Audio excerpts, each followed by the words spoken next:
Hey people, guess what time it is? So I've got some news.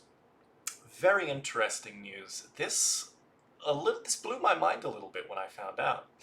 So I'm going to mention a book.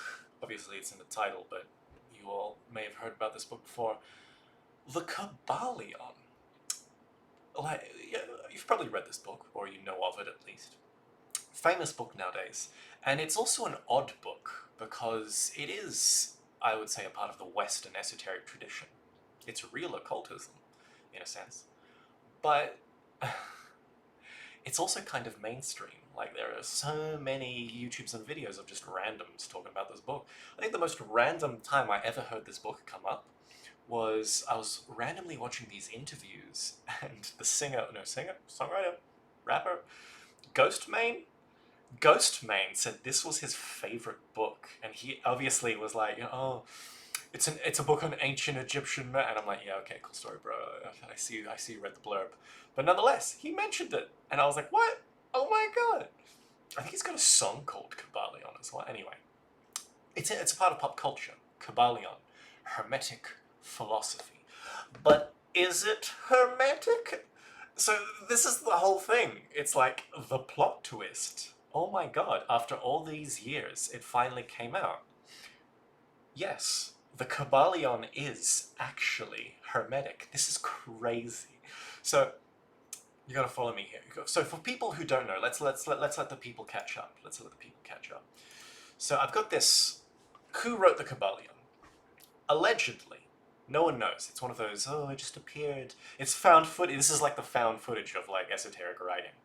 So, but allegedly this guy, William Walter Atkinson, wrote the Kybalion. He wrote a bunch of other books under a bunch of different names. Yogi Ramacharaka as well. I've got a bunch of Ramacharaka books. I don't really rate them. I haven't like read them all. I read Raja Yoga pretty much all the way through by Ramacharaka, and I hated it. It sucked.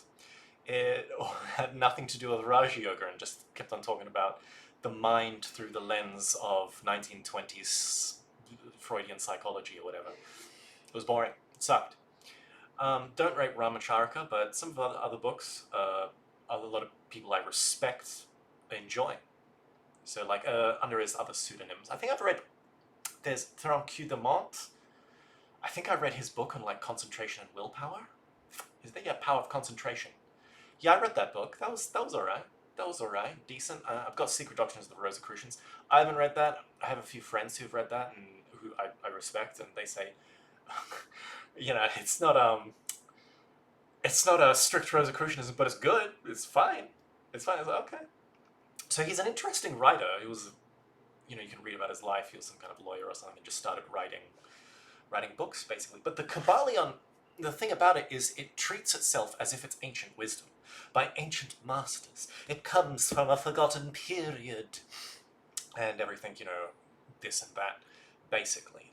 And so what is it? Is it this has been the discussion for years.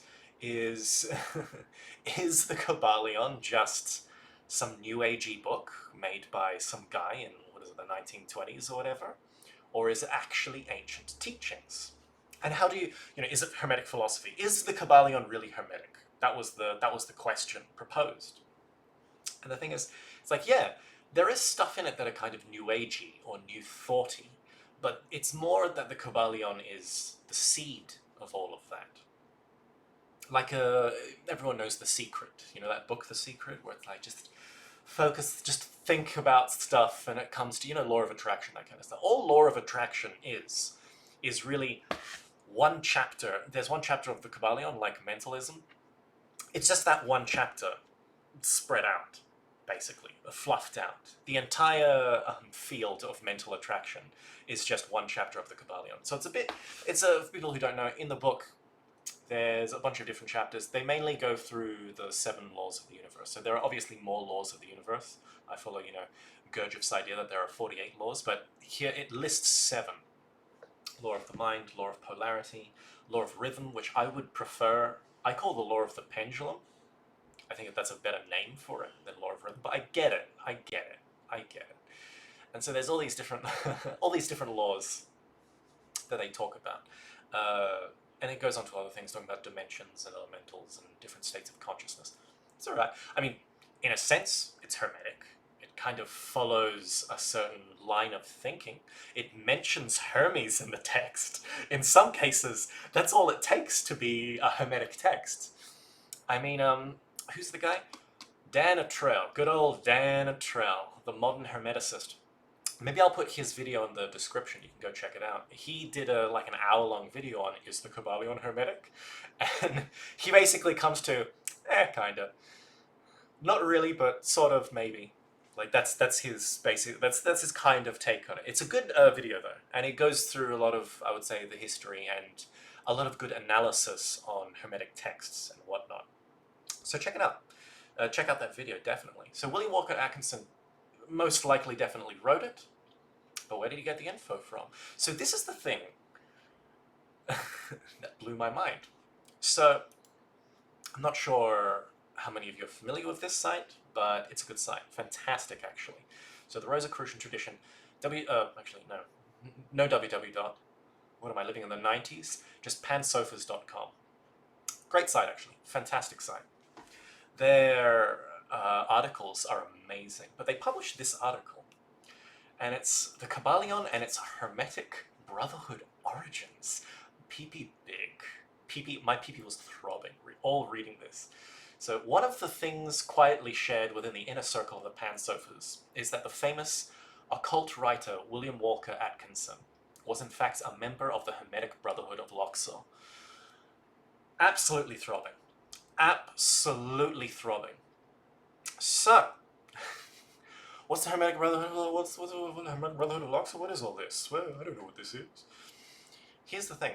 So obviously, Hermetic Brotherhood of Luxor, Luxor as in Egypt, as in the pyramids of Luxor.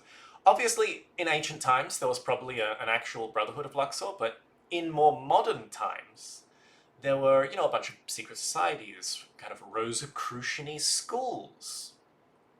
Definitely blatant Rosicrucian schools, or schools that claim to be Rosicrucian, Hermetic Order of the Golden Dawn, OTO, Amorc, Max Heindel School was a Rosicrucian Fellowship.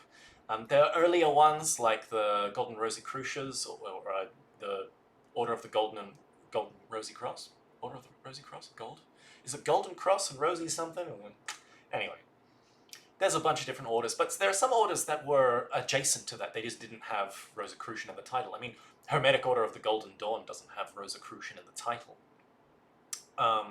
So there's like Order of the Asiatic Brethren, or the Hermetic Brotherhood of Light, or the Knights of Light, I believe it's called. They were all somewhat tangential schools. And so there was one school called the Hermetic Brotherhood of Luxor. And this school is hella obscure. It's hard to find stuff on this school. There's only one book that's ever been published on it. It's that one book by Jocelyn Goodwin. Once again, I haven't got it.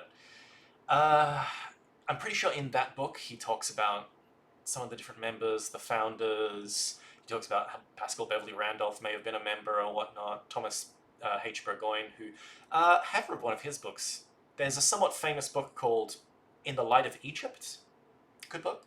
Was all right. It was an interesting society because there's a lot of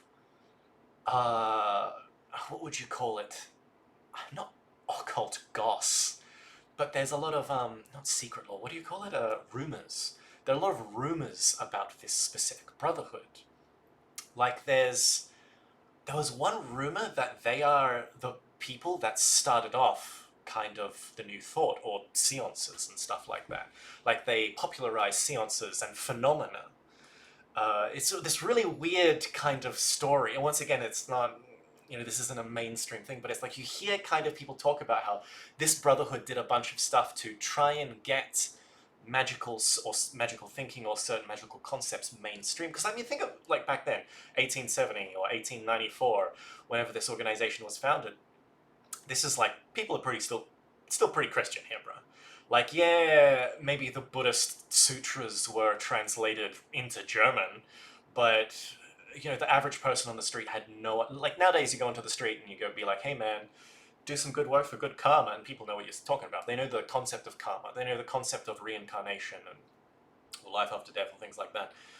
Nowadays, this is nowadays. Back then, no one had any of these concepts. And so a lot of stuff like this, I mean, theosophy did a lot of that, did a lot of the groundwork for that. But these are people who were perhaps pre-Theosophy, and on the more Western kind of side of things, or one of the people maybe tangential to Theosophy that were also running against and perhaps contrary to them. I've heard rumors and stuff that I mean, I've read In the Light of Egypt, Thomas H. Burgoyne himself, he's anti-reincarnation. He doesn't believe in reincarnation.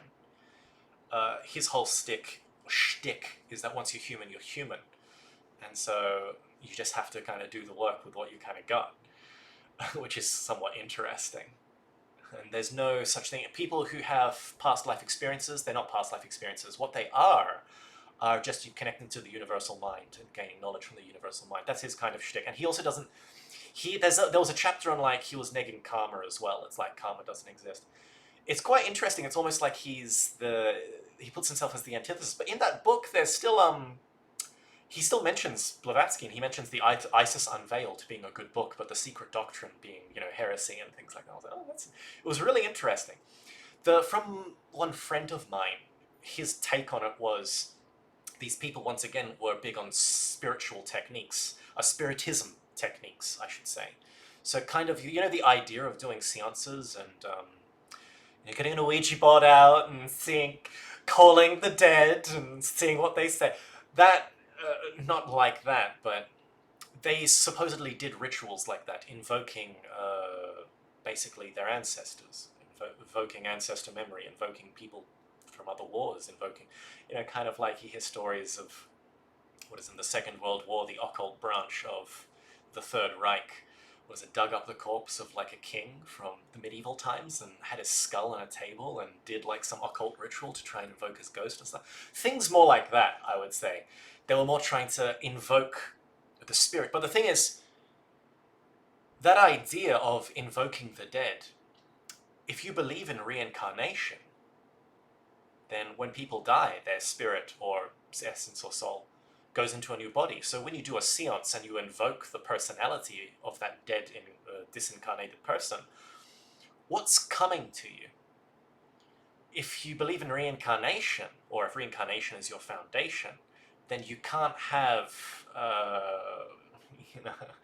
what are you speaking to? You're not really speaking to the dead person, you're speaking to a shadow, or I kind of liken it to, when you get a piece of paper and you put like a dab of ink or paint on one side and then you close the paper together, and when you come out you got two kind of ink blotches. It's like when the person dies, their soul leaves. To me, I'm a bit of a fan of the old reincarnation. Their essence just goes and leaves. The essence of a person. But memories and their personality somewhat can stay behind. That's the shell. And that's the thing, the etheric matrix that eventually dissolves, but that's the thing that is left behind, basically. Or, even Paracelsus used to say things like, if, when people die, their etheric body disintegrates, their spirit goes off into the afterlife, but if someone commits suicide or dies before their time, they become an earthbound spirit. So they basically just walk around in their astral body as if they were normally, and they're basically just stuck on Earth until their allotted time that fate said they should have died naturally. So people who commit suicide just have to kind of stay in the spirit world watching their family. Maybe that's a type of punishment, like you watch your family and the effects you had on them and stuff, and it puts a regret in you, so when you come back in another life you don't commit suicide again or something. Anyway, we're going way off topic. Whoa.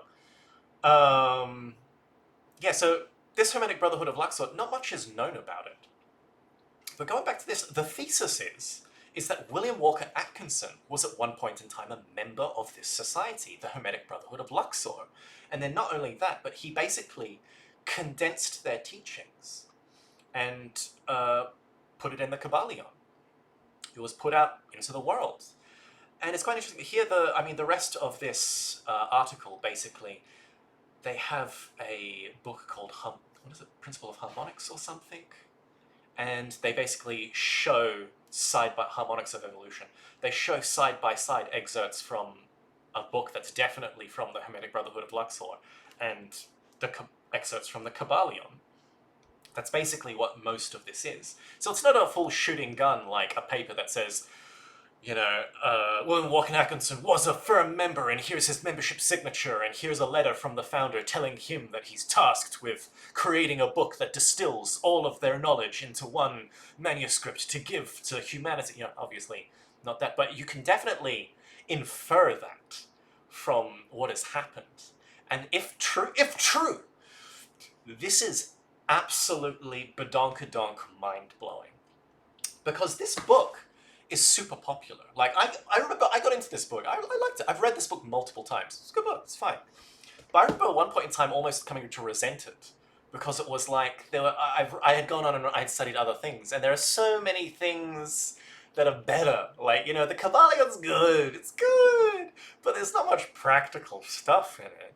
Not like, say, something like Franz Barden or something like that, who just lays out practice after practice after practice, initiation to Hermetics, man, you get on that. But it's like, so I used to resent the Kybalion, like, it's not even real Hermetics, man. But, oh my god, I guess I was wrong. I guess, there is a possibility, there is a high likelihood that the Hermetic Brotherhood of Luxor distilled their teachings and it was given to humanity, and this is what it came down to. And if so, that's also kind of crazy. It kind of means that the Hermetic Brotherhood of Luxor, this obscure friggin' occult brotherhood, which almost nothing is known upon. I should probably buy Jocelyn Goodwin's book on it. That no one knows anything on is not only the most obscure occult brotherhood, or one of the most obscure, but is also one of the most influential, because everyone in their dog, I've randomly met people at parties and then like gone back to their place to hang out, and then like they've got this on like their bedstand or something, and their other books are just crap, but they have this, and I'm like, what? Just so many people have read this, it's unbelievable. So it's like, wow, mainstream occultism is crazy. So anyway, yeah, there you go. It's a school which was Hermetic, that, it may or may not have had connections to the actual Hermetic Brotherhood of Luxor in ancient pyramid times, but at least the original school was somewhat definitely Hermetic. It's under the Hermetic portal in friggin' Wikipedia, bro. It's gotta be Hermetic. And then that's where the Kybalion's teachings come from, so there you go. Holy shit. I'm sorry, I shouldn't have sworn. Oh no, we're gonna get demonetized. Woo. Like, oh my god. Oh my god. Anyway, that was just mind-blowing. So I'll put this article in the link as well, the Pansofas article. You can read it to your leisure. And read some of their other articles. It's a fantastic site, by the way. Fantastic site. Yeah, what do you guys think about that? How crazy is that? Anyway, thank you for listening to my demented rambling. I'll see you another time. Mwah, I love you.